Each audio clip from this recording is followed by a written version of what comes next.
Hello बच्चों। Welcome to Daksh coaching class. जैसा कि अभी तक हमने पिछली वीडियो में ये पढ़ लिया था कि जीडीपी क्या होता है। फिर उसके बाद में हमने जीएनपी भी समझ लिया था।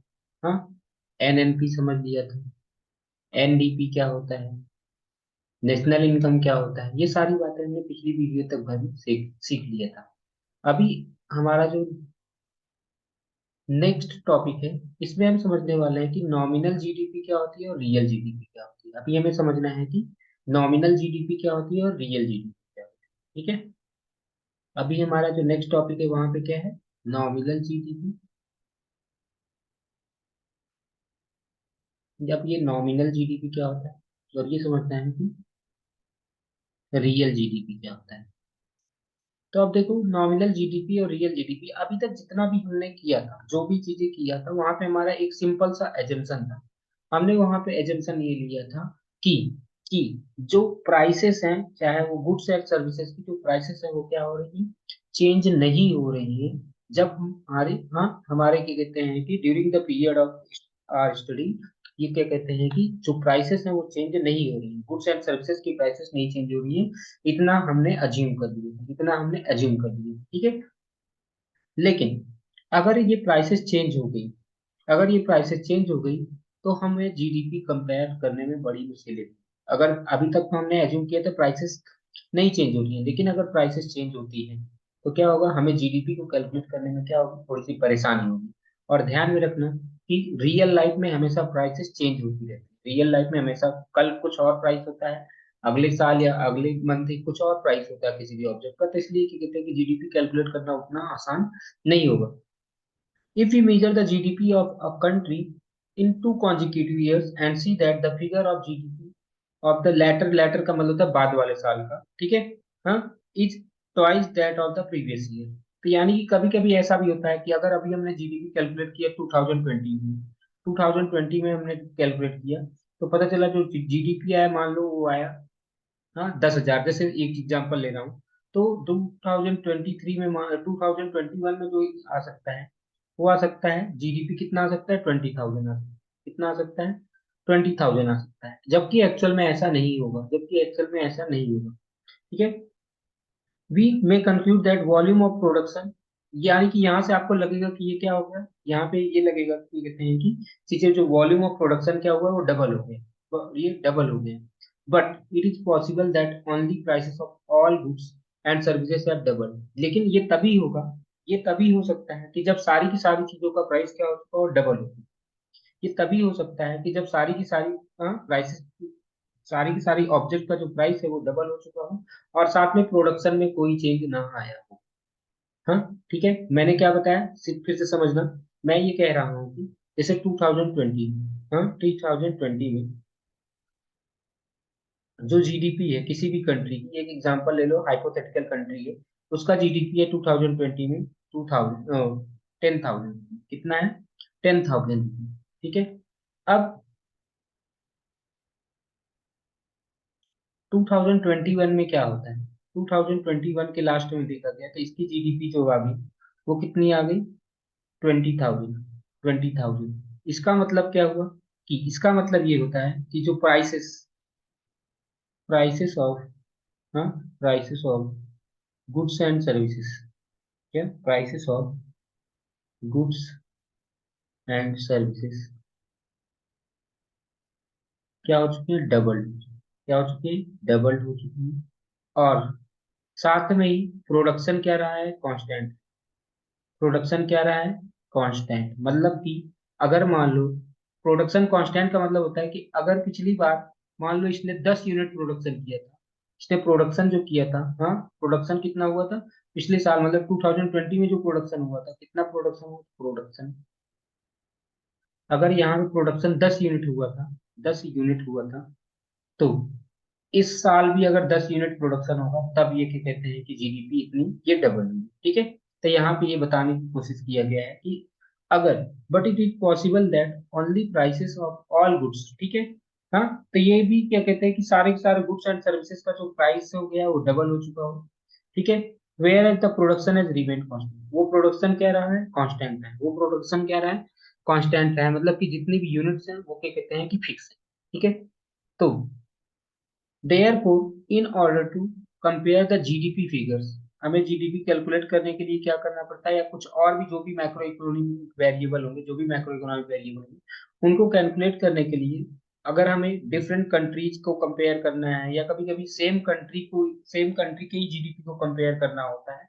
हाँ, सेम कंट्री के जीडीपी को कंपेयर करना होता है दो अलग अलग टाइम पे, 2020 में कितना था, 2021 में कितना है, 2022 में कितना होगा।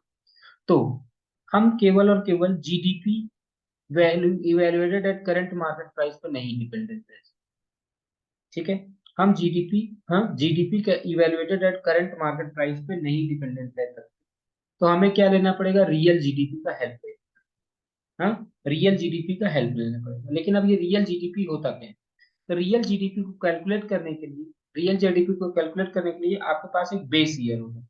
हाँ, एक बेस ईयर होगा जहां पे क्या कहते हैं कि चीजें एकदम फिक्स होंगी, जहां पे प्राइस को मतलब चेंज नहीं हो रहा होगा। ठीक है, तो real GDP is calculated in a way such that goods and services are evaluated at some constant set of prices. तो यानी कि क्या होता है कि रियल जीडीपी वो जीडीपी होता है जहां पे जो गुड्स एंड सर्विसेज जो गुड्स एंड सर्विसेज की जो वैल्यू जो यानी कि कैलकुलेट की जाती है, हाँ, उसको कांस्टेंट प्राइस पे कैलकुलेट किया जाता है। ठीक है, रियल जीडीपी में जो गुड्स एंड सर्विसेज की वैल्यू कैलकुलेट की जाती है वो किस पे कैलकुलेट की जाती है, कांस्टेंट सेट ऑफ प्राइसेस। मतलब कि कोई भी एक ऑब्जेक्ट होगा ए, इसका कुछ प्राइस होगा 20 रुपीज, तो इसको फिक्स करके रख दिया है। बी, इसका मान लो 10 रुपीज है, तो मतलब इनके प्राइसेस में चेंज नहीं किया जा रहा है, नहीं देखा जा रहा है। तो इसी को बोलते हैं हम रियल जीडीपी। रियल जीडीपी में हमेशा क्या होता है, जितने भी ऑब्जेक्ट्स होंगे उनका प्राइसेस एक प्रकार से समझ लो फिक्स है। उनका प्राइसेस क्या होता है, फिक्स होता है। ओके, रियल जीडीपी में उनका प्राइस फिक्स होता है। Since these prices remain fixed, if the real GDP changes, we can sure that it is the volume of production in which undergoing changes। यानी कि क्योंकि अब हमने क्या किया, रियल जीडीपी में हम प्राइस को फिक्स करते हैं, रियल जीडीपी में हम प्राइस को फिक्स कर देते हैं, और फिर चेक करते हैं कि क्या इसमें प्रोडक्शन में कुछ बढ़ोतरी हुई है या नहीं बढ़ोतरी। ठीक है, फिर से मैं बता रहा हूँ कि रियल जीडीपी में क्या करते हैं कि चीजों का जो हाँ वैल्यू इवेल्युएट करते हैं वो फिक्स्ड प्राइस पे इवेलुएट करते हैं। किस पे इवेल्युएट करते हैं, फिक्स्ड प्राइस पे इवेल्युएट करते हैं। फिर उससे बड़े आसानी से हमें पता चल जाता है कि जीडीपी में ग्रोथ, मतलब कि जीडीपी के प्रोडक्शन में ग्रोथ हुआ है या नहीं। यानी कि ग्रोथ प्रोडक्शन का मतलब होता है वॉल्यूम ऑफ प्रोडक्शन, कितना ज्यादा हुआ या नहीं ज्यादा हुआ, ये पता चल जाता है। ओके, क्लियर है? क्या मैंने बताया, रियल जीडीपी पे जो वैल्यू इवेल्युएट होती है वो किस पे होती है, कांस्टेंट सेट ऑफ प्राइसेस पे, ये कांस्टेंट प्राइसेस। ठीक है, रियल जीडीपी में गुड्स एंड सर्विसेज कहाँ से इवेलुएट होती है, कांस्टेंट सेट ऑफ प्राइसेस या कांस्टेंट प्राइसेस पे होती है। अब क्योंकि जीडीपी, ये जो प्राइस है वो हमेशा फिक्स है, मतलब कि देखो समझो, अभी आपको ऐसे पता चलेगा। चलो एक कंडीशन फिर से एग्जांपल लेते हैं, एक हाइपोथेटिकल एग्जांपल लेते हैं, हाइपोथेटिकल सिचुएशन लेते हैं कि मान लो एक कंट्री ए है। हाँ, ये कंट्री ए है। अब यहाँ पे 2021 में 2021 में एक, हाँ, मान लो किसी भी चीज का प्रोडक्शन हुआ है, प्रोडक्शन ऑफ प्रोडक्ट, मान लो एक प्रोडक्ट एक्स है। हाँ, प्रोडक्शन ऑफ प्रोडक्ट एक्स, मतलब कि मान लो कि 10 यूनिट हुआ। हाँ, और इसका जो प्राइस है वो कितना है, एक का प्राइस है 10 रुपीज पर यूनिट। एक का जो प्राइस है वो 10 रुपीज पर यूनिट है। तो टोटल प्रोडक्शन कितना हो जाएगा, सॉरी टोटल या जीडीपी समझ लो, यहीं से इसकी कैलकुलेट कर लो जी। जीडीपी, अब मैंने कहा कि इसकी जीडीपी हो गई 100 रुपीज। कितनी हो गई जीडीपी, 100 रुपीज। 2021 में क्या होता है, हाँ, 2021 में मैंने बताया कि जो प्रोडक्शन ऑफ एक्स है, प्रोडक्शन ऑफ प्रोडक्ट एक्स, वो हो गया 20 यूनिट। हाँ, प्रोडक्शन जो हुआ वो कितना हो गया, 20 यूनिट। और प्राइस अभी मैं कांस्टेंट रखना चाहता हूँ, मैं प्राइस को कांस्टेंट रखना चाहता हूँ। ठीक है, प्राइस को मैं कांस्टेंट रखना चाहता हूँ, इसलिए कांस्टेंट रखना चाहता हूँ ताकि मैं रियल जीडीपी कैलकुलेट कर सकूँ। तो प्राइस जो है मैंने फिर से बोला कि 10 रुपीज पर यूनिट। प्राइस में मान लो कि कोई चेंज हुआ नहीं। जब प्राइस में कोई चेंज नहीं हुआ तो अब मैं जीडीपी कैलकुलेट करूंगा। तो कितना मिल जाएगा, जीडीपी इक्वल टू हो जाएगा 20 × 10, यानी कि इसका आ जाएगा 200 रुपये। यानी कि इससे पता चला कि यहाँ से जो वॉल्यूम ऑफ प्रोडक्शन जो होगा वो डबल हो गया। देखो आपको दिखाई भी दे रहा है कि वॉल्यूम ऑफ प्रोडक्शन क्या हुआ, डबल हुआ। वॉल्यूम ऑफ प्रोडक्शन डबल हुआ, लेकिन आपको फिक्स प्राइस रखना पड़ा तब पता चला। हाँ, वॉल्यूम ऑफ प्रोडक्शन क्या हुआ, डबल हुआ, लेकिन कब पता चला, जब आपने प्राइस को फिक्स रखना है, ध्यान रखना। वॉल्यूम ऑफ डबल तभी हुआ है जब वॉल्यूम ऑफ प्रोडक्शन डबल तब आपको पता चला है जब आपने प्राइस को फिक्स रखा है। अगर प्राइस आप फिक्स नहीं रखते तो आपको पता नहीं चल सकता था कि वो डबल हुआ है या नहीं। ठीक है, इतना बात समझ में। नॉमिनल जीडीपी क्या होता है, nominal GDP is simply the value of GDP at the current prices. ठीक है, तो नॉमिनल जीडीपी जो होता है, नॉमिनल जीडीपी जब निकालना होता है, nominal GDP value, nominal GDP कब कैलकुलेट करते हैं, कांस्टेंट प्राइस पे। ठीक है, value of GDP, value of GDP at current price. ठीक है, नॉमिनल जीडीपी में क्या होता है कि वैल्यू किस पे कैलकुलेट की जाती है, करंट प्राइस पे कैलकुलेट की जाती है। ओके, करंट प्राइस का मतलब जैसे अभी मैं एक एग्जांपल लूं कि अगर 2023 चल रहा है, 2023 चल रहा है, तो अब मैं देखूं कि जो प्रोडक्ट, हाँ, प्रोडक्ट एक्स जो था ना, अब मान लो कि 2023 में अब प्रोडक्ट की जो प्राइस है, प्राइस मैं मान लेता हूँ कि वो 15 रुपए हो। प्राइस कितना हो चुका है, 15 रुपए। प्रोडक्ट प्राइस पर यूनिट हो गई, 15 रुपए पर यूनिट हो गई। तो अगर मान लो प्रोडक्शन 10 का होता, प्रोडक्शन कितना हुआ, 10 यूनिट हुआ होता है। हाँ, 10 यूनिट हुआ। तो क्या कहते हैं कि नॉमिनल जीडीपी कितना आ जाएगा, नॉमिनल जीडीपी आ जाता है 150। ठीक है, नॉमिनल जीडीपी कितना आ जाएगा, 150। तो यही सारी चीजें ये 2023। तो आपको नॉमिनल जीडीपी क्या मिलती है कि जब करंट प्राइस पे निकाला जाता है तो नॉमिनल जीडीपी मिल जाता है। जब आप कांस्टेंट प्राइस पे निकालते हो तब आपको रियल जीडीपी मिल जाता है। क्लियर है। For example suppose a country only produces bread, मान रहे हैं कि एक कंट्री है जो ब्रेड ब्रेड ही प्रोड्यूस करता है। अब इन 2000, देखो यहाँ पे क्या किया गया है, एक हाइपोथेटिकल सिचुएशन लिया गया, और यहाँ पे एक हाइपोथेटिकल सिचुएशन लिया गया और माना गया कि कोई एक कंट्री है, हाँ, एक कोई कंट्री है एक्स नाम। अब उसने क्या कहते हैं कि केवल और केवल ब्रेड प्रोड्यूस कर रहा है, केवल और केवल क्या प्रोड्यूस कर रहा है, ब्रेड। अब उसने ईयर 2000 में निकाला, क्या, ईयर 2000 की बात करें। जब ईयर 2000 में देखा तो क्या कहते हैं कि उसने जो प्रोड्यूस किया था, हाँ, number of breads, number of breads उसने प्रोड्यूस किए हैं, या यूनिट्स ऑफ ब्रेड्स जो प्रोड्यूस किए हैं 100। 2000 में इसने 100 यूनिट्स प्रोड्यूस किए। और प्राइस कितना था, प्राइस पर ब्रेड, प्राइस पर ब्रेड का जो प्राइस था वो 10 रुपए। कितना था, 10 रुपए।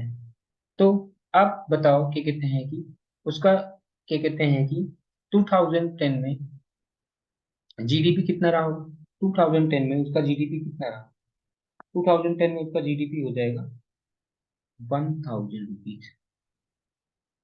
हाँ, ओके। इन 2000 मैं देखता हूँ ईयर 2001 में देखा, 2001 में देखा तो अभी हमने क्या देखा कि अब जो हो रहा है कि यहाँ पे सेम कंट्री ने प्रोड्यूस किया 110 यूनिट, अब की प्रोड्यूस किया 110 यूनिट, और प्राइस पर ब्रेड अब की रखा इसने 15 रुपए। प्राइस पर ब्रेड मान लो कि 5 रुपए थोड़ा सा महंगा हो गया, और अब की जो इसको कैलकुलेट किया तो कितना आ गया, 1650। यानी कि अब की उसकी जो जीडीपी हो गई वो कितने की हो गई, 1650 की हो गई। ठीक है। अब लेकिन जब ये रियल जीडीपी अगर मुझे कैलकुलेट करना होगा, हाँ, ये तो आ गया क्या कहते हैं कि, हाँ, अगर मुझे मान लो कि रियल जीडीपी कैलकुलेट करना होगा तो क्या होगा, रियल जीडीपी, ये तो हो गया नॉमिनल जीडीपी, नॉमिनल जीडीपी। अगर मान लो मुझे रियल जीडीपी चाहिए, रियल जीडीपी ऑफ 2001, तो मुझे क्या करना पड़ेगा, ये जो प्राइस पहले हमने फिक्स किया था 10 रुपीज, उसी पे चेक करना होगा। तो 2000, तो रियल जीडीपी निकालना पड़ेगा, तो 110 इंटू 10, तो यानी कि ये हो जाएगा 1100। रियल जीडीपी कितना आ जाएगा, 1100। ठीक है, तो ये बात आपको समझ में आ गई कि रियल जीडीपी कितना है। अब अगर मैं क्या करता हूँ, अगर मैं इसको क्या करता हूँ कि रेशियो निकाल देता हूँ, जीडीपी डिफ्लेटर नाम का एक वर्ड होता है, जीडीपी डिफ्लेटर एक टर्म है। ये कैसे कैलकुलेट किया जाता है, ये इसी से किया जाता है। क्या कर दो, ऊपर रख दो नॉमिनल जीडीपी को, ऊपर रख दो नॉमिनल जीडीपी, और नीचे रख दो रियल जीडीपी। तो आपको पता चल जाएगा कि कितना प्राइस में इंक्रीज हुआ है, कितना डिक्रीज। तो नॉमिनल जीडीपी मैंने रखा 1650 रुपये। नॉमिनल जीडीपी कितना रखा, 1650 रुपये। और रियल जीडीपी कितना हुआ, 1100। ये कैंसिल करो, तो कितना बच जाएगा, 15। यानी कि पता चल गया कि यहाँ पे क्या हो रहा है कि ये 15, अगर इसको परसेंटेज में कन्वर्ट कर देंगे, ठीक है, अगर मान लो कि हमें इसको परसेंटेज में कन्वर्ट करना है, तो क्या हो जाएगा। हाँ, इसको देखो, नॉर्मल जीडीपी, नॉमिनल, यहाँ पे 1100 था सॉरी, यानी कि ये 1 पॉइंट ये आ जाएगा 11 यहाँ पे। तो ये हम्म ये 1100 था ना, तो यहाँ पे कितना आ जाएगा, ये 1.5। ठीक है, ये कितना आ जाएगा, 1.5। कभी कभी हमें परसेंटेज में भी बदलना पड़ता है। तो नॉमिनल जीडीपी अपॉन में रियल जीडीपी इंटू 100, तो परसेंटेज में भी लिख देंगे तो ये कितना हो जाएगा, 100, 150, मतलब कि सॉरी, वो इसको 10 से मल्टीप्लाई करेंगे, 1.5 इंटू 100 करेंगे तो कितना आ जाएगा, 15%। यानी कि 15% में क्या कहते हैं कि इंक्रीज हो गया, कितना प्राइस क्या हो गया, 15% इंक्रीज हो गया। सॉरी सॉरी सॉरी सॉरी, यहाँ पे कितना हो जाएगा, इसको 100 से मल्टीप्लाई करो तो कितना हो जाएगा ये, 150। ठीक है, 150% क्या कहते हैं कि इंक्रीज हो गया। तो देखो सिंपल सी बात ये है कि आपको क्या करना है यहाँ पे, कि आपको सबसे पहले क्या कैलकुलेट करना है, नॉमिनल जीडीपी कैलकुलेट कर लो। नॉमिनल जीडीपी जो होता है वो क्या बताता है, at current price, at GDP at current price बता देगा। ठीक है, जीडीपी एट करंट प्राइस। लेकिन अगर आपको एक्चुअल में देखना है कितना इंक्रीज या डिक्रीज हुआ, प्राइस में कितना इंक्रीज या डिक्रीज हुआ है, तो आपको पहले रियल जीडीपी निकालना पड़ेगा। क्या निकालना पड़ेगा, रियल जीडीपी निकालना पड़ता है। जी रियल जीडीपी निकाला जाता है जीडीपी एट कांस्टेंट प्राइस। अब कांस्टेंट प्राइस मतलब क्या हुआ ये, कांस्टेंट प्राइस का मतलब ये हुआ कि जैसे मान लो कि अब आपको चेक करना है कि 2020 से, मान लो कि किसी एक ऑब्जेक्ट का जो प्राइस है वो 2020 से लेकर के कहते हैं किसी भी ऑब्जेक्ट का, या कितना प्राइस में बढ़ोतरी हुई है या कितना जीडीपी में बढ़ोतरी हुआ है, तो 2020 एक आपको बेस ईयर लेना पड़ेगा। क्या लेना पड़ेगा, बेस ईयर। उसी बेस ईयर पे आपको क्या कहते हैं कि उस बेस ईयर के जो प्राइस को कांस्टेंट मानना पड़ेगा, उस बेस ईयर के ही प्राइस को कांस्टेंट मानना पड़ेगा। जहां से आपको देखना है कि जीडीपी में कितना बढ़ोतरी हुई है, तो वहां पे आपको उसको क्या मानना पड़ेगा, उस बेस ईयर के जो प्राइस होगा उसको कांस्टेंट मान लो। फिर उस पे आप क्या कर दो, जो बेस ईयर का जो प्राइस है, मैंने क्या बताया, price of base year, price of base year को मान लो constant, price of base year को क्या मान लो, एक मिनट। हम्म, क्या, मैं फिर से बताता हूँ, प्राइस ऑफ बेस ईयर को मान लो constant, price of base year को मान लो कांस्टेंट। अगर ये कांस्टेंट हो गए तो फिर क्या करो, इसी पे आपको क्या निकाल लो, पहले इस पे रियल जीडीपी निकालो। इस प्राइस पे क्या कहते हैं कि रियल जीडीपी निकालो, किसी भी पर्टिकुलर ईयर की रियल जीडीपी इस प्राइस पे निकालो। और नॉमिनल जीडीपी निकालो, नॉमिनल जीडीपी निकालो, किस पे निकालो, at constant price, eight current price, sorry eight current price. अब फिर आपको पता, अब फिर क्या करो कि जीडीपी डिप्लेटर कैलकुलेट कर लो, जीडीपी डिप्लेटर। आपको पता चल जाएगा कि जब क्या कहते हैं कि नॉमिनल जीडीपी को ऊपर रख दो, नॉमिनल जीडीपी को ऊपर रख दो और रियल जीडीपी को नीचे रख दो, और इनटू में 100, अगर परसेंटेज में निकालना हो तो इनटू में 100 कर दो। आपको पता चल जाएगा कि कितना क्या कहते हैं कि जीडीपी में मतलब चेंजेस हुए हैं, या जितना कितना जीडीपी बढ़ा है, कितना जीडीपी बढ़ा है। फिर से क्लियर है यहाँ तक बात समझ में है? ठीक है, जैसे मान लो एक एग्जांपल लेते हैं कि अगर मान लो चेक करना है मुझे कि इंडिया की जो डीपी या किसी भी एक कंट्री एक्स है, इसकी जीडीपी, क्या चेक करना है, इसकी जीडीपी 2020 से लेकर के 2020 से लेकर के 2023 तक भर में कितना, हाँ 23 तक भर में कितना बढ़े, कितना बढ़ा है, तो ये चेक करना है। इसको चेक करने के लिए सबसे पहले मुझे क्या निकालना पड़ेगा, nominal GDP of 2023, nominal GDP of 2023। तो इसका मतलब क्या होगा, मान लो कि प्राइस जो 23 में जो प्राइस है वो एक्स या प्राइस वन है, मान लो कि 23 में जो प्राइस है किसी भी ऑब्जेक्ट का, वो जो करंट प्राइस है, करंट प्राइस को मैं लिख देता हूँ सीपी, करंट प्राइस है सीपी, इनटू में मान लो कि उसने क्या कहते हैं कि जितने भी ऑब्जेक्ट प्रोड्यूस किए होंगे, जितने भी ऑब्जेक्ट प्रोड्यूस किए होंगे, तो यहाँ पे आ जाएगा ऑब्जेक्ट, मान लो कि एक का प्राइस अगर मान लो एक्स सीपी है, एक का प्राइस अगर मैं मान लेता हूँ कि सीपी है, हाँ, और दूसरे का प्राइस, ऑब्जेक्ट कितने नंबर ऑफ ऑब्जेक्ट्स हैं, मान लो इसने 100 ऑब्जेक्ट्स प्रोड्यूस करे हैं, कितने प्रोड्यूस करते हैं 100, ठीक है, ये हमने निकाल लिया। फिर इसी तरीके से तो ये तो नॉमिनल जीडीपी आ गया, 100 सीपी नॉमिनल जीडीपी, लेकिन मुझे रियल जीडीपी भी चाहिए, रियल जीडीपी ऑफ 2023, हाँ रियल जीडीपी 2023 का निकालना है। तो रियल जीडीपी के निकालने के लिए ये तो 100 तो रहेगा ही रहेगा, ये तो 100 रहेगा ही रहेगा, लेकिन ये जो 2020 में जो प्राइस रहा होगा, उस ऑब्जेक्ट का 2020 में प्राइस क्या रहा होगा, मान लेता हूँ कि उसका प्राइस रहा होगा सीबी, सीबी इसलिए ले रहा हूँ ताकि आपको पता हो कि ये बेस प्राइस दिया है मैंने, हाँ बेस प्राइस दिया है। तो इसका मतलब क्या हुआ, अब आपको निकालना है जीडीपी डिफ्लेटर निकालना है। तो जीडीपी डिफ्लेटर निकालने के लिए क्या होगा, नॉमिनल को ऊपर रख लो, सीपी इंटू 100 अपॉन में, हाँ और क्या कहते हैं कि यहाँ पे आपको पता चल जाएगा सी बी इंटू में 100। तो आपको ये जीडीपी डेफलेटर मिल जाएगा, जीडीपी डेफलेटर मिल जाएगा, क्या मिल जाएगा ये, जीडीपी डेफलेटर मिल जाएगा, हाँ जीडीपी डिफ्लेटर मिल जाएगा। और यहाँ से आपको ये पता चल गया, ये कैंसिल हो गया, तो सीपी अपॉन सीबी, अगर मान लो 100, अगर आपको परसेंटेज में निकालना होता है ऐसे, तो देखो एकदम सिंपल होता है कि हम ऐसे कैलकुलेट कर सकते हैं। तो यही यहाँ पे एग्जांपल बताया हुआ है कि कैसे ये प्राइस इंक्रीज हुआ और कैसे क्या कहते हैं कि चीजें इंक्रीज हुई, ठीक है। यहाँ तक उम्मीद करता हूँ आपको समझ में आया होगा। तो notice the ratio of nominal GDP to real GDP gives us an idea how the price have moved from base year, base year का मतलब होता है कि 2000 से आगे, यहाँ पे 2000 था, अभी यहाँ पे देखो हमारे में ये 2020 से कितना आगे जाएगा। तो ऐसे ये बताता है, ये बताता है कि बेस ईयर से कितना प्राइस आगे बढ़ा है कितना नहीं बढ़ा, ये सारी, ठीक है। In the calculation of real and nominal GDP of the current year the volume of production is fixed. ध्यान में रख लो कि जब मैं रियल जीडीपी और नॉमिनल जीडीपी देखता हूँ तो वॉल्यूम ऑफ प्रोडक्शन को मैंने फिक्स रखा, क्या, in the calculation of real and nominal GDP of current year. अगर मुझे करंट ईयर का ही निकालना, करंट ईयर का रियल जीडीपी देखना है, हाँ करंट ईयर का ही क्या कहते हैं कि जीडीपी देखना है, ओके, ध्यान रख लो कि करंट ईयर का ही real, in calculation of real and nominal GDP of current year.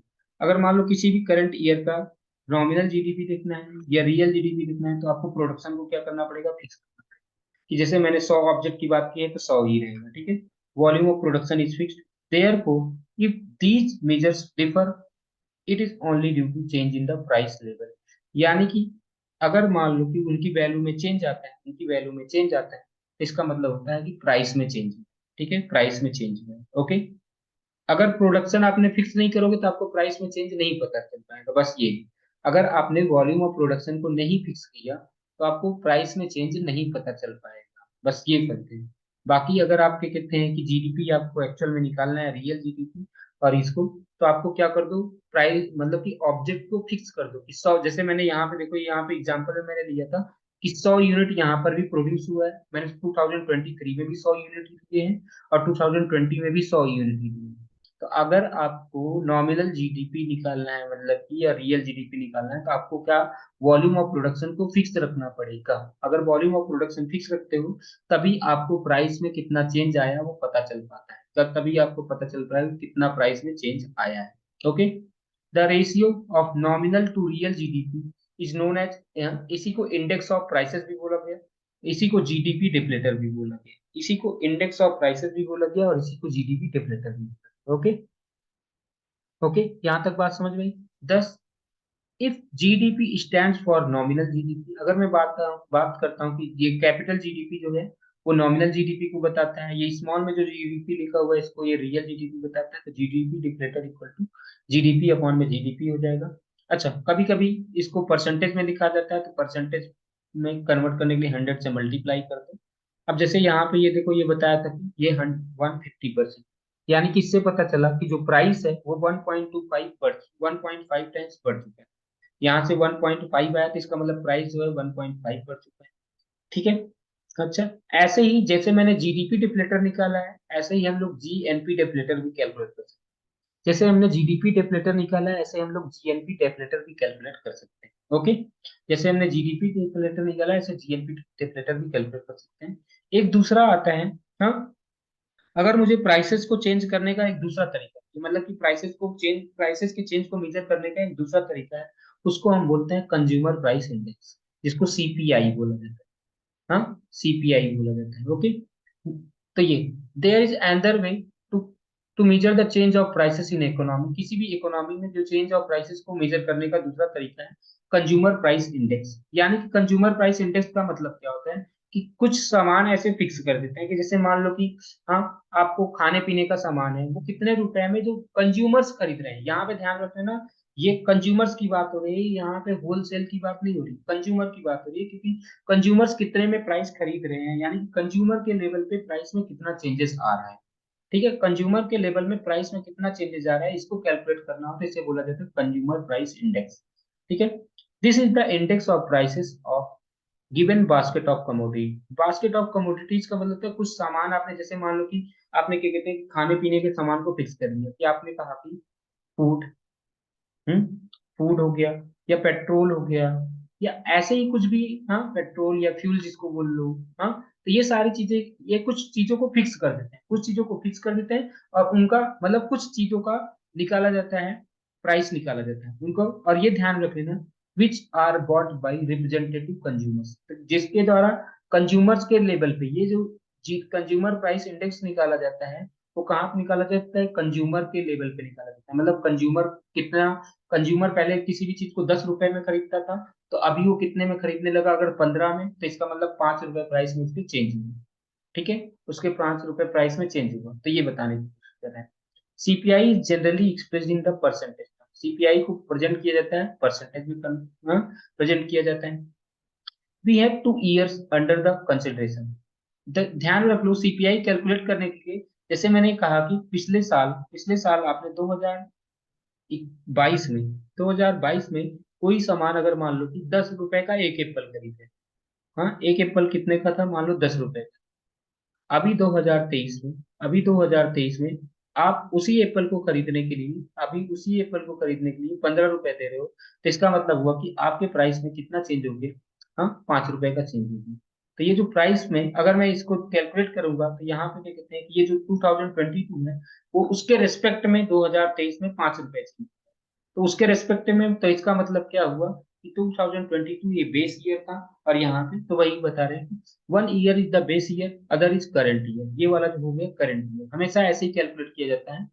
We calculate the cost of purchase given, हाँ, तो ध्यान रख लेना कि कितना कॉस्ट ऑफ परचेज हुआ, चेंज हो रहा है, cost of purchase of given basket commodities in the base year, and we also calculate the cost of purchase of the same basket in the current year. जैसे एक example लेते हैं, फिर से इसको बढ़िया से समझते हैं कि एग्जांपल के साथ में सीपीआई।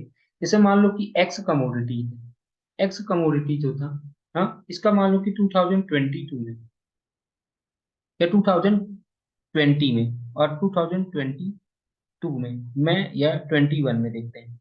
2020 में एक्स कमोडिटी का जो प्राइस था वो 100 रुपए था, हाँ, और वाई कमोडिटी का जो प्राइस था वो कितना था, 50 रुपए था। और इसी तरीके से 2021 में मान लो इसका प्राइस हो गया 110 रुपए, और इसका प्राइस हो गया 60 रुपए। ठीक है, अब मान लो एक कंज्यूमर है, इसने 3x मतलब कि 3x कमोडिटी के 3 यूनिट लिया, x कमोडिटी का कितना यूनिट लिया, 3 यूनिट लिया, और y कमोडिटी का इसने 2 यूनिट लिया। तो मतलब कि कितना हुआ, 2020 में इसका कितना पैसा लगा, 2020 में लगा 3 इंटू में 100 प्लस में 50 इंटू में 2, यानी कि इसका जो पैसा खर्च हुआ वो कितना हुआ, 300 प्लस में 100 मतलब 400। ये 2020 में हुआ, लेकिन 2021 में क्या होगा, यही सेम प्राइस क्या हुआ कि 3 इंटू में क्या हुआ, ये 110 और प्लस में 60 इंटू में 2, मतलब 330 प्लस में 120, यानी कि इसका 450। यानी कि अब मुझे क्या करना है, तो ये सीपीआई निकालने के लिए क्या करना पड़ेगा, बेस ईयर वाले को नीचे रख दो, बेस ईयर वाले को नीचे रख दो 400, और जो ये वैल्यू को ऊपर रख दो, तो ये कैंसिल हुआ, तो यानी कि 5 9 जा 5 8 जा, मतलब कि ये हो गया 8 1 जा 8। अब कितना आ जाएगा, 1.1/8 मतलब होता है 1.7, सॉरी 25 होता है। तो देखो क्या हो गया, तो यानी कि कितना 1.125, इतना परसेंटेज में क्या कहते हैं कि सीपीआई, इतना प्राइस मतलब कि बढ़ गया, इतने के हिसाब से प्राइस बढ़ गया। ठीक है, तो यानी कि आपको समझ में आ गया कि सीपीआई कैलकुलेट करने के लिए हमें एक बेस ईयर चाहिए होता है और एक करंट ईयर चाहिए होता है, और वो बता देता है कितना प्राइस में चेंजेस आए हैं। For example let us take an economy जो जिसमें दो गुड्स प्रोड्यूस करता है, राइस और क्लॉथ। और रिप्रेजेंटेटिव कंज्यूमर मान लो उसने 90 केजी खरीदा राइस का और 5 पीसेस क्लॉथ का खरीदा, तो फिर क्या होता है कि एक बेस ईयर में उसने 2000 में देखो कितने के हिसाब से खरीदा था, 10 रुपए के हिसाब से, और उसने पांच, तो देखो उसने क्या कहते हैं कि 90 केजी लिया था और 5 कपड़े लिए थे, तो इसका 500 हो गया, इसका 900 हो गया, टोटल उसने खर्च किए थे 1400। टोटल कितना खर्च किए थे 1400, लेकिन अब सेम चीज को वो 2005 में कितने में खरीदता है, सेम चीज को 2005 में, तो ये 15 के हिसाब से 90 केजी का कितना हो जाएगा, हाँ 135 इतना, और प्लस में 120 के हिसाब से, 120 के हिसाब से उसने क्या कहते हैं कि 5 कपड़े कितने के हो जाएंगे, 600 का, मतलब कि 1950। यानी कि देखो ये कितना का हुआ 1950 का, तो इसको इसके रेस्पेक्ट में कैलकुलेट कर लिया, ये आ गया, और इसको परसेंटेज परसेंटेज में निकालना होता है, तो यहाँ पर भी जो मैंने एग्जांपल बताया, यहाँ पर भी आप परसेंटेज लगा लो, तो यहाँ पर भी जब परसेंटेज लगाओगे तो आपके पास में आ जाएगा, 100 से मल्टीप्लाई कर दो तो आ जाएगा 112.5। तो मतलब कि यहाँ पे यही सारी बातें बताते हैं कि इतना परसेंटेज क्या कहते हैं कि प्राइस में इंक्रीज हुआ है, इतना परसेंट प्राइस में इंक्रीज हुआ। Okay, it is worth noting that many commodities have two sets of prices. अच्छा, एक होता है रिटेल प्राइस होता है, और हाँ जिसपे कंज्यूमर एक्चुअली खरीदता है, हाँ जिसपे, और दूसरा होता है होलसेल प्राइस। एक होता है मतलब कि रिटेल प्राइस जिसपे कंज्यूमर खरीदता है, एक होता है होलसेल प्राइस जिसपे दुकान वाले क्या कहते हैं कि, हाँ दुकान वाले या जो भी होता है, बल्क में जब कोई भी सामान खरीदा जाता है तब बेचा जाता है, हाँ बल्क में जब कोई सामान खरीदा जाता है तो क्या कहते हैं कि उसे बेचा जाता है। और एक चीज ध्यान रख लेना, सीपीआई में कभी भी सर्विसेज को इंक्लूड नहीं करते, इसको नहीं include, sorry sorry sorry sorry, CPI में सर्विसेज को भी इंक्लूड करते हैं, सीपीआई में सर्विसेज को भी इंक्लूड करते हैं, लेकिन जब हम डब्ल्यूपीआई कैलकुलेट करेंगे, डब्ल्यूपीआई मतलब होता है wholesale price index. Wholesale price index क्या कंज्यूमर लेवल पे कैलकुलेट किया जाता है क्या, नहीं, ये प्रोड्यूसर लेवल पे कैलकुलेट किया जाता है। कहाँ पे कैलकुलेट किया जाता है, प्रोड्यूसर लेवल पे। सीपीआई कहाँ पे कैलकुलेट किया जाता है, कंज्यूमर लेवल। सीपीआई कहाँ पे कैलकुलेट किया जाता है, कंज्यूमर लेवल पे। ठीक है, और ध्यान रखना कि सीपीआई में क्या होता है, गुड्स एंड सर्विसेज दोनों देखा जाता है, गुड्स एंड सर्विसेज, और डब्ल्यूपीआई में केवल और केवल गुड्स को देखा जाता है, डब्ल्यूपीआई में केवल और केवल गुड्स को देखा जाता है। ओके, तो डब्ल्यूपीआई भी ऐसे ही हम कैलकुलेट कर सकते हैं, तो डब्ल्यूपीआई को भी कैलकुलेट करते हैं, लेकिन हाँ तीज टू में डिफर, तो यानी कि जो बताता है कि प्राइस के लेवल में कितना चेंज हुआ प्रोड्यूसर के लेवल पे, तो वो डब्ल्यूपीआई। प्राइस में कितना चेंज आया प्रोड्यूसर के लेवल पे, तो वो हुआ डब्ल्यूपीआई हुआ। और प्राइस में कितना चेंज हुआ, प्राइस में कितना चेंज हुआ रिटेल लेवल पे या कंज्यूमर लेवल पे, तो उसे बोलते हैं सीपीआई। ठीक है, ठीक है। अच्छा, goods which are traded in bulk जैसे are not purchased by ordinary consumers like CPI, the index of wholesale price is called wholesale price index. लेकिन ये बताता है कि कितना प्राइस में चेंज हुआ, होलसेल प्राइस इंडेक्स बताता है कि कितना प्राइस में चेंज हुआ है, हाँ कितना प्राइस में चेंज हुआ, और क्या कहते हैं कि ये सारी बातें बताता है।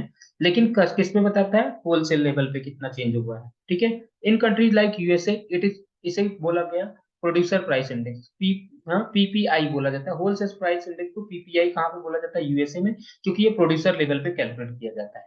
अब हम बात करते हैं, जैसे सीपीआई होता है वैसे ही डब्ल्यूपीआई, इन दोनों में क्या डिफरेंस, ये कैसे, सीपीआई कैसे जीडीपी डिफ्लेटर से अलग है, सीपीआई कैसे जीडीपी डिफ्लेटर से अलग है? तो सबसे पहला देखो, goods purchased bye consumers do not represent all the goods which is produced in country. GDP deflator क्या होता है? सारे के सारे गुड्स को कैलकुलेट करता है, लेकिन जो सीपीआई में सारे के सारे गुड्स को नहीं कैलकुलेट किया जाता।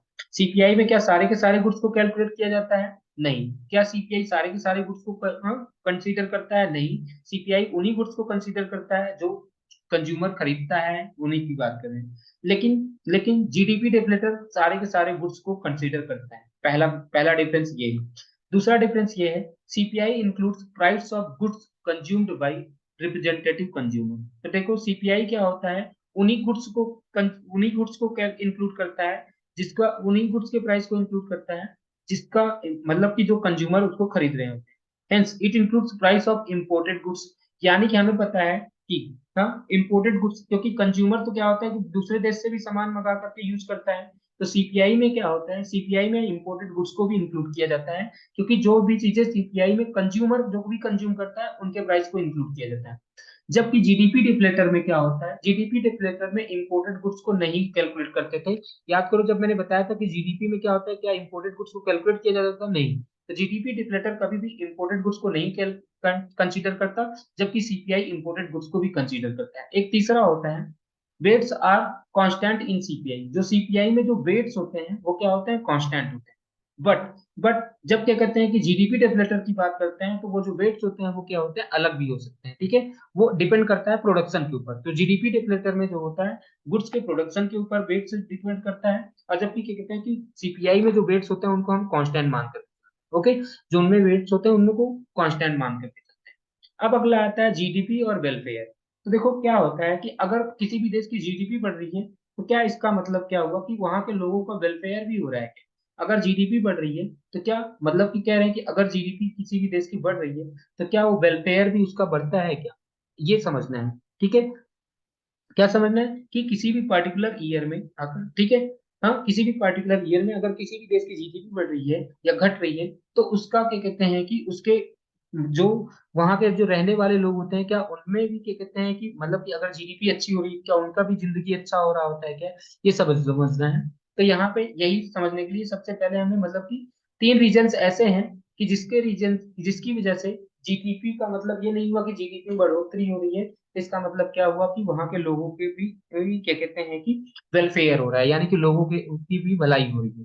ठीक है, जीडीपी बढ़ने से क्या कहते हैं कि ऐसा कोई जरूरी नहीं है कि जीडीपी पूरे देश की बढ़ रही है तो वहां के सारे लोग क्या कहते हैं कि सारे के सारे लोगों का भला हो रहा होगा या सारे के सारे लोग अच्छी कंडीशन मिल रही होगी। इसका मेन रीजन ये है, सबसे पहला कंडीशन ये है कि distribution of GDP, how uniform is it. हमें पता है कि जो डिस्ट्रीब्यूशन ऑफ जीडीपी होता है वो यूनिफॉर्म नहीं होता है, वो यूनिफॉर्म नहीं हो सकता है। तो इस बात पे भी क्या होता है कि अगर जीडीपी का डिस्ट्रीब्यूशन यूनिफॉर्म होता तब तो ठीक है, लेकिन कभी कभी ऐसा भी हो सकता है कि जीडीपी बढ़ तो रही हो लेकिन वो डिस्ट्रीब्यूशन उसका यूनिफॉर्म नहीं हो। यूनिफॉर्म नहीं हो तो फिर क्या होगा? तो इससे कंट्री के कुछ ही लोग क्या कहते हैं, कुछ लोगों का प्रोडक्शन बढ़ रहा है, बाकी लोगों का तो प्रोडक्शन नहीं बढ़ा है ना। तो इसका मतलब क्या हुआ कि देश, पूरे देश की जीडीपी ये नहीं बताती कि वहां के लोगों का भी क्या कहते हैं कि भला हो रहा है। ठीक है, if the GDP of country is rising, welfare may not rise a consequence। मतलब कि एज ए कॉन्सिक्वेंस, मतलब कि जीडीपी के बढ़ने की वजह से लोगों का वेलफेयर होगा ऐसा कोई जरूरी नहीं है। क्यों? क्योंकि the because the rise in GDP में बी कंसंट्रेटेड इन द, मान लो कि हो सकता है कुछ ही इंडस्ट्रीज या कुछ ही फर्म्स का जीडीपी की में बढ़िया से बढ़ोतरी हो रही हो, बाकी का हो सकता है कि कमी भी आ गई हो, बाकियों के क्या कहते हैं कि for the rest the income में फैक्ट हैव फॉलन। मतलब कि क्या कहते हैं, कुछ लोगों का इनकम हो सकता है कि कम भी हुआ हो, कुछ लोगों का इनकम कम हुआ हो, लेकिन कुछ लोगों का इनकम बढ़ गया होगा। तो जीडीपी बढ़ने की वजह से ऐसा नहीं है कि क्या कहते हैं कि पूरे देश की भलाई हो जाती है। ओके, इसका क्लियर है? ठीक है, in such a case the welfare of entire country can not be said have to be, मतलब कि सबकी इंक्रीज हो गई है वेलफेयर सबका, ऐसा कुछ नहीं है। यहाँ पे एक एग्जांपल लिया गया है कि 2000 में क्या हुआ। यहाँ एक एग्जांपल लिया गया, ठीक है। And imaginary country had 100 individuals, वहां पे 100 इंडिविजुअल्स हैं, सब लोग 10 रुपए कमाते थे। तो वहां की जो जीडीपी थी वो कितनी की थी, 1000 रुपीज। हाँ, 1000 रुपीज की थी। 2001 में क्या होता है कि सपोज द सेम कंट्री है 90 इंडिविजुअल्स। अब जो वहां के जो 100 लोग थे उसमें से 90 लोग क्या कमा रहे हैं, 9 रुपीज पर मंथ, 9 रुपीज कमा रहे हैं। और जो 10 लोग थे वो 20 रुपए के हिसाब से कमाने लगे। तो अब देखो कितना हो गया, 810 प्लस में ये हो गया 200। मतलब कि अब जीडीपी क्या हो गई, 1010 रुपए। जीडीपी क्या हो गई, 1010 रुपए। मतलब जीडीपी में 10 रुपए की बढ़ोतरी हुई। लेकिन जीडीपी में 10 रुपए की बढ़ोतरी हुई, लेकिन क्या जीडीपी में सबकी बढ़ोतरी हुई, क्या नहीं, जीडीपी में बढ़ोतरी तो हुई। लेकिन क्या कहते हैं कि ये 90 लोगों का तो फॉल हुआ है ना, 90 लोगों का क्या कहते हैं कि इनकम कम हुआ है, जबकि 10 ही लोगों का इनकम बढ़ा है। तो यानी कि जीडीपी बढ़ने से पूरे देश की इनकम, मतलब पूरे देश के हर एक व्यक्ति का इनकम नहीं बढ़ जाता है, ये ध्यान। ठीक है, जीडीपी में बढ़ जाने से क्या कहते हैं कि पूरे देश के हर एक लोगों का इनकम नहीं बढ़ जाता है। ओके, ओके, इतना क्लियर है।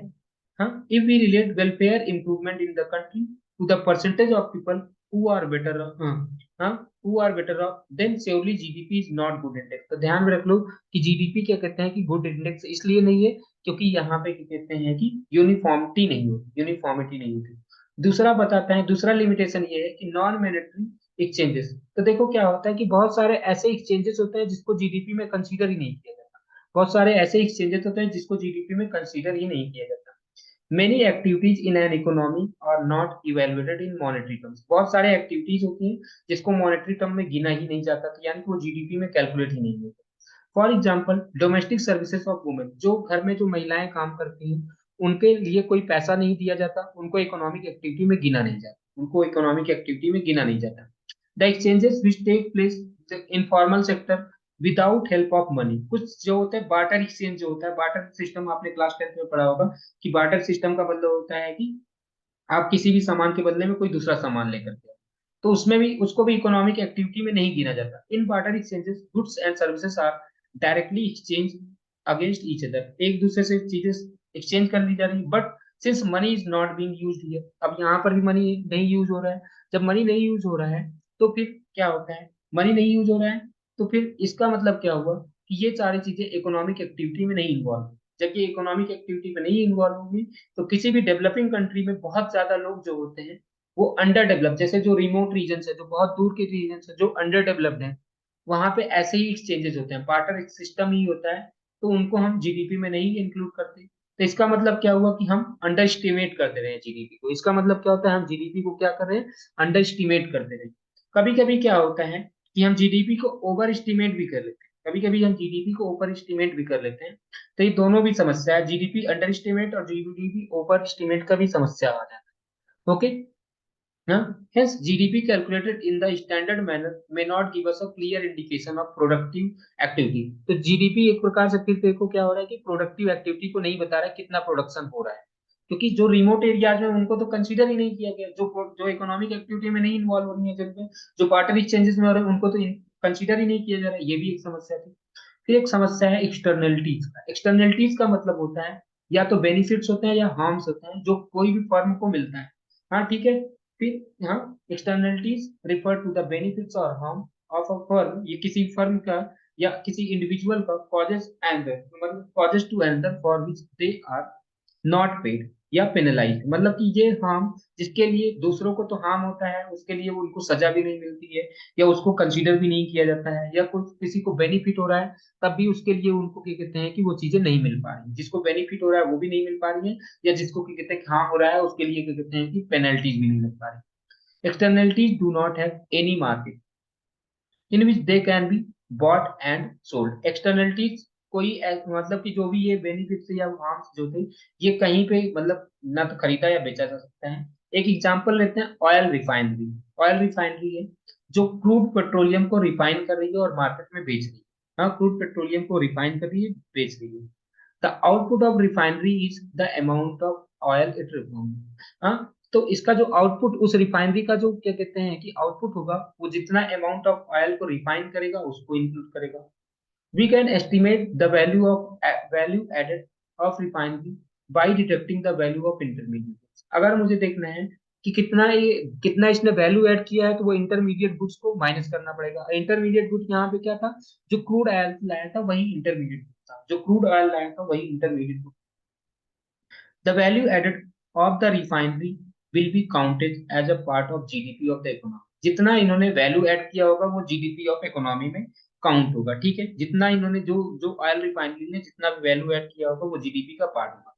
But in carrying out the production of refinery में ऑल्सो, तो देखो क्या होता है कि जब वो रिफाइनरी को मतलब रिफाइनिंग प्रोसेस कर रहा था, रिफाइनिंग प्रोसेस कंपनी कर रही है, तो हो सकता है कि उसकी वजह से जो पास की जो नदी है, पास की नदी को पॉल्यूशन हो रहा है, पास की नदी में पॉल्यूशन हो रहा है। तो इसकी वजह से जो वहाँ के जो लोग होंगे उनको जो नदियों से पानी पी रहे होंगे, हाँ, जिनको जिनकी नदी जिनके जानवर नदियों से पानी पी रहे होंगे उनको हार्म होगा, वो मर सकते हैं, ये सारी चीजें होंगी, उनको लॉस हो रहा है। Hence their wellbeing will fall, यानी कि उन लोगों का वेलबींग तो कम होगा। कंपनी का तो कंपनी तो ऊपर जा रही है, लेकिन जो लोग नदियों से पानी पी रहे हैं उनका वेलबींग तो फॉल हो रहा है। तो यानी कि इसी को बोला गया एक्सटर्नलिटी बोला गया, ठीक है। पॉल्यूशन में ऑल्सो किल फिश, पॉल्यूशन की वजह से मछलियां मारी जाएंगी। कुछ लोग ऐसे भी होंगे जो जो मछलियों के ऊपर ही डिपेंडेंट रहते हैं, वो लोग भी मारे जाएंगे। As a result fisherman of the river में लूजिंग दियर लाइवलीहुड, यानी कि उन लोगों की जीवन, हाँ, यापन खत्म हो जाएगा। Such harmful defects that refinery is inflicting on others for which it will not bear any cost. Refinery क्या कर रही है, ऐसे चीजों को तो नुकसान तो कर रही है, लेकिन उसके लिए वो कोई कॉस्ट नहीं पे कर रही है।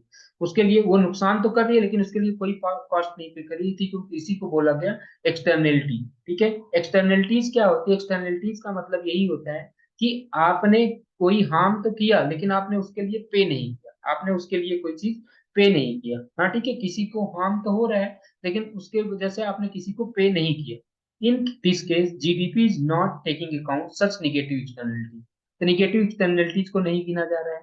तो यानी कि यहाँ पे क्या हुआ कि जीडीपी को क्या कर किया जा रहा है, ओवर एस्टिमेट किया जा रहा है। इसमें जीडीपी को क्या किया जा रहा है, ओवर एस्टिमेट किया जा रहा है, क्योंकि हमने एक्सटर्नलिटीज को नहीं कंसीडर किया, निगेटिव एक्सटर्नलिटीज को नहीं कंसीडर किया, तो जीडीपी को ओवर एस्टिमेट किया जा रहा है, एक्चुअल वेलफेयर से ज्यादा समझा जा रहा है। क्योंकि उसने तो जीडीपी में लो भी किया है, जीडीपी में मतलब कि लोगों के वेलबींग को खराब भी किया है, उसने काफी सारी बर्बादी भी लाई, लेकिन उनको नहीं गिना जा रहा है। बस गिना जा रहा है कि इसने क्या अच्छा किया। और इसी तरीके से पॉजिटिव एक्सटर्नलिटीज भी होती हैं। पॉजिटिव एक्सटर्नलिटीज को अगर हम नहीं गिनते तो उसे बोला जाता है अंडर एस्टिमेट। मतलब कि क्या कहते हैं कि कुछ ऐसी भी चीजें होती है जो लोगों का फायदा कर रही होती हैं, लेकिन उनको फिर भी जीडीपी में नहीं गिना जाता। ये केवल जीडीपी में उन्हीं चीजों को गिना जा रहा है जो बाहर से दिखाई दे रहा है, तो उसको एक्चुअल वेलफेयर में नहीं गिना जा रहा होता है। तो इसी को बोला जाता है, हाँ, अंडर एस्टिमेट। तो जीडीपी को अंडर एस्टिमेट भी ओवर एस्टिमेट भी किया जा सकता है ड्यू टू एक्सटर्नलिटी। तो ये सारी समस्याएं हैं, इसलिए जीडीपी से क्या कहते हैं कि हम एक्चुअल वेलफेयर को नहीं पता लगा सकते। जीडीपी से एक्चुअल वेलफेयर को इसलिए नहीं पता लगा सकते क्योंकि यूनिफॉर्म नहीं है ये जीडीपी। कितनी यूनिफॉर्म है इस बात पर डिपेंड करता है, यूनिफॉर्म डिस्ट्रीब्यूशन कितना जीडीपी का हुआ है। दूसरा, कैसे ये नॉन मॉनेटरी एक्सचेंजेस की बात करते हैं, और एक्सटर्नलिटीज, ये तीन लिमिटेशन है जो जीडीपी और वेलफेयर को रिलेट करती है। ओके, तो इस प्रकार से हमारा चैप्टर समाप्त हुआ। अगर आपको जो भी डाउट होगा आप कमेंट करके पूछ सकते हैं, ठीक है। और अब हम नेक्स्ट वीडियो में नया चैप्टर स्टार्ट करेंगे। ओके।